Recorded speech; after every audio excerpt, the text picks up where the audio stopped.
going to take you into Brisbane City today and show you some of our favourite spots. We'll also be talking about how we plan for our travel, budget to our travel, stick to that budget and try and make our travels as environmentally friendly as possible. Yep, and we're also going to be showing you some of the free really cool things to do in Brisbane today, so let's go!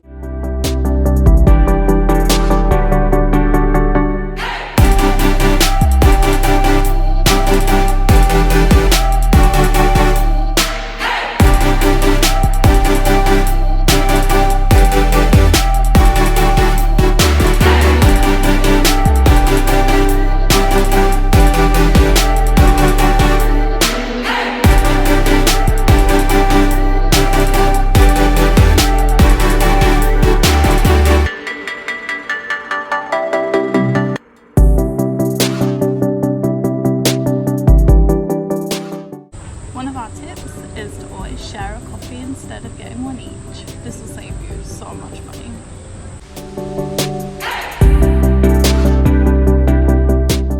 We've just arrived at Roma Street Parkland. This is a really awesome area where you can come for free. It's got all sorts of sections that you can enjoy. There's a special display of seasonal plants as well, and they hold moonlight cinemas throughout the summer, so you can come and see movies at night in the open air. It's pretty cool. They also have free barbecues like most Australian parks, but this one's pretty cool. It's got like waterfalls, things like that. So yeah, we'll show you a bit more in a second.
Ice cream.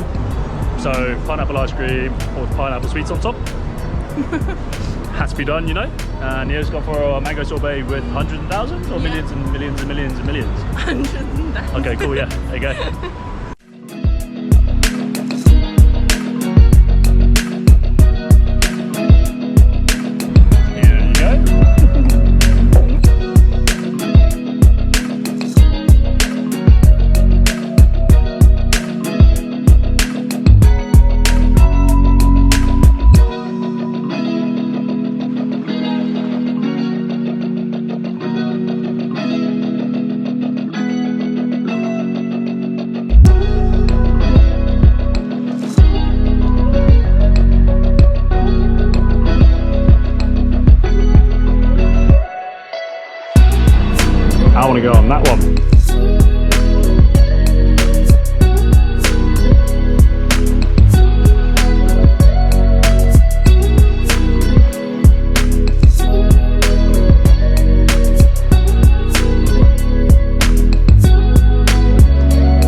Bank in Brisbane. This is a really awesome place where you can come and try local produce, and you can also volunteer to help harvest all the herbs in the area.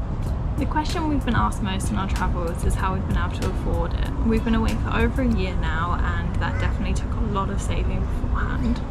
Yep, so the first thing we did was set up a spreadsheet to track all of our ingoings and outgoing costs.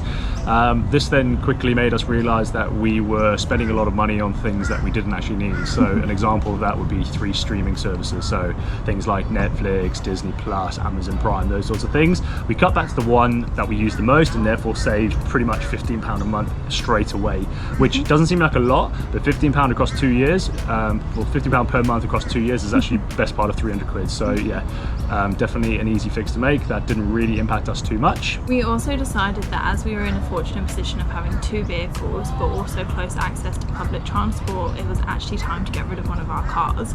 As my car was near the end of its finance, we decided to let that go back, and then for work I would use either public transport or I would lift share with people that I worked with. So we actually found that eating out was pretty expensive. So what we tried to do is cut back on that as much as possible. Only getting the occasional takeaway here and there, just because obviously we did want to treat ourselves while we were saving and not cut back completely. We did also decide to meal plan a lot more. We found planning out our meals for the week and sticking to that shop, that made a huge difference too. It meant that you could also see where the best places were to shop and how you'd get the most for your money depending what you wanted.